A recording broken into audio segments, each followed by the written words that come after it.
Nous sommes avec un des monuments de la préparation physique en France, éducateur, conférencier à l'université, éducateur à l'INSEP. Fodé Diarra veut vous présenter aux téléspectateurs, aux internautes de panafricanfootball.com. Alors, tout d'abord, bonjour et merci à vous de m'inviter. Donc, Diarra Fodié, 34 ans, préparateur physique à l'INSEP depuis 8 ans. Voilà.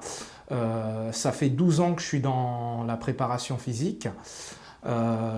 Formateur également, conférencier également à l'IUT d'Evry.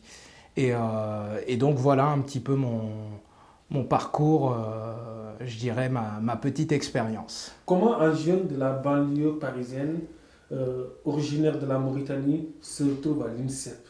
L'INSEP, c'est tout simplement le médaillé de demain.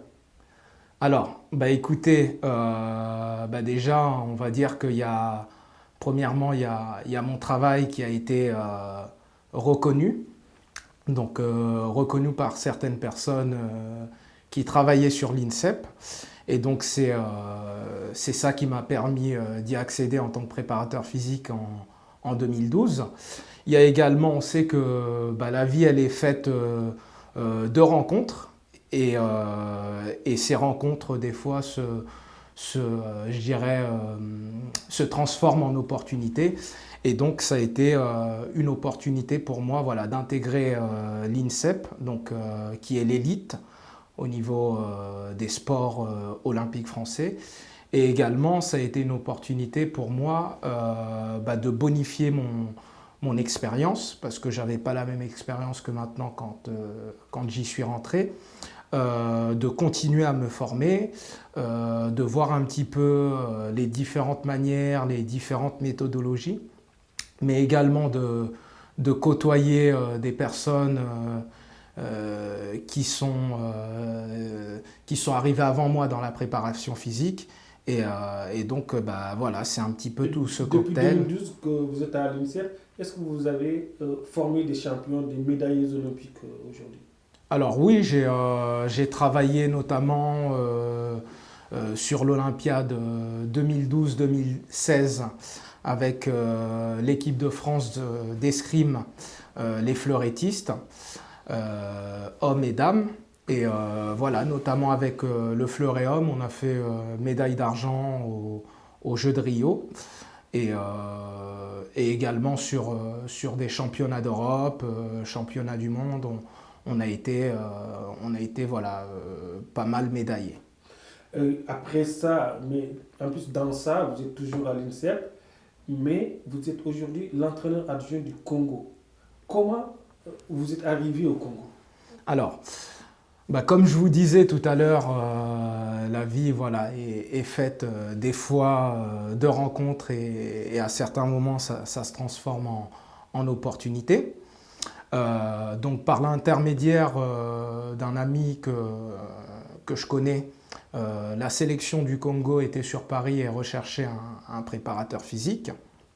Donc c'était de manière ponctuelle sur un stage. Et donc à ce moment-là, le stage s'est très bien passé. Et puis l'entraîneur, qui est le coach Valdo, m'a contacté après pour me demander de faire partie de son staff en tant que préparateur physique. Valdo, un ancien joueur du Paris Saint-Germain, un ancien joueur de la Seleção, être son adjoint, c'est une consécration pour vous. Alors, être le préparateur physique, d'un grand entraîneur, d'un entraîneur qui a été un grand joueur comme Valdo, c'est quelque chose déjà de très gratifiant parce que c'est un joueur qui, quand il était notamment au PSG dans les années 90, c'est un joueur que je regardais jouer, que j'admirais. Et c'est vrai qu'aujourd'hui, de me retrouver à ses côtés, dans son staff, c'est quelque chose de très très très gratifiant. Mais votre parcours est gratifiant aussi. quitter la banlieue parisienne, se retrouver à l'INSEP, se retrouver au Congo, vous êtes mauritanien, mais c'est une anomalie quelque part. Une anomalie, je ne sais pas. Mais c'est vrai que quand je repense un petit peu à mon parcours, au point de départ, et je dirais à l'endroit où je suis actuellement, je me dis il y a énormément de chemin qui a été parcouru. Voilà. Ça a été également un parcours du combattant, pas toujours simple, très difficile, où il faut prouver constamment, aussi bien au niveau du métier que je fais, mais également par rapport à quand on ne vous connaît pas au départ, il faut que vous montrez des capacités, que vous soyez bon dans ce que vous faites. Donc effectivement, oui, ça a été un parcours du combattant et je dirais, voilà, j'espère que ce parcours n'est pas terminé, quoi. Le prochaine étape, c'est d'être préparateur physique dans une grosse cylindrée européenne ici, un club comme le PSG ou un club comme Marseille, ou se retrouver à la Mauritanie ou au Maroc ou dans un autre pays africain? C'est vrai que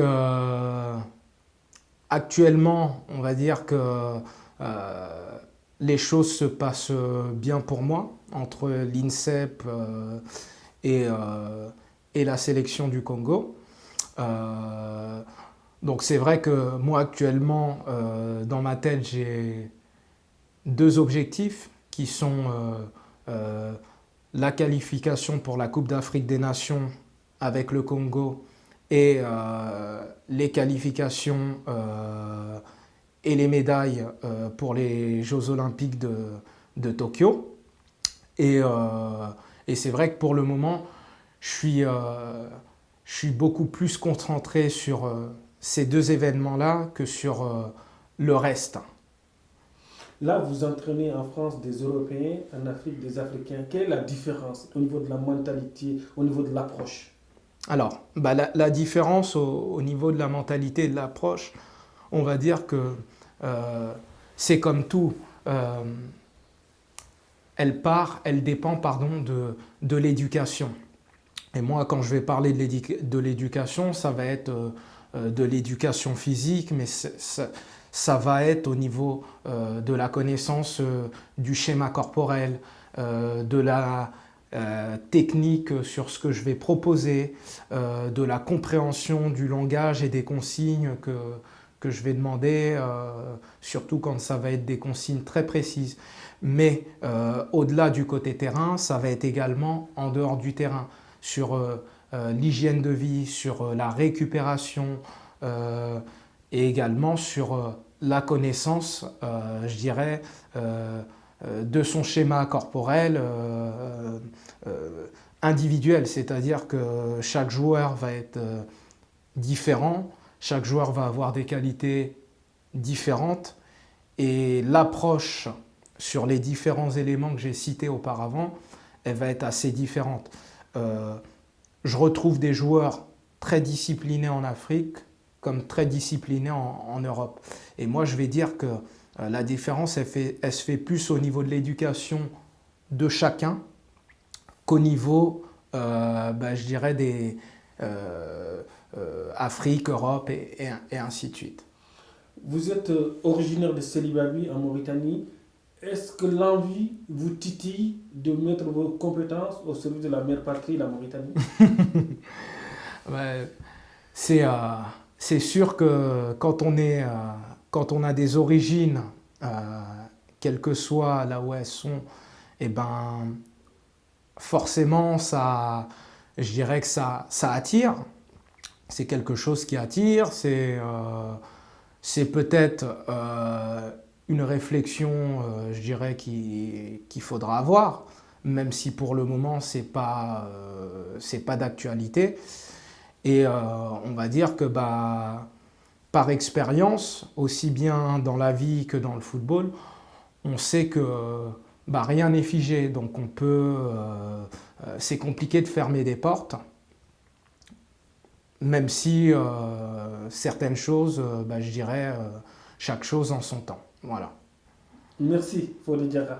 Merci d'avoir pris le temps de venir exposer la façon d'entraîner, la façon d'approcher les grands événements sur panafricanfootball.com. Voilà, c'est moi qui vous remercie pour cette interview et je vous souhaite bonne continuation. Merci beaucoup. Merci.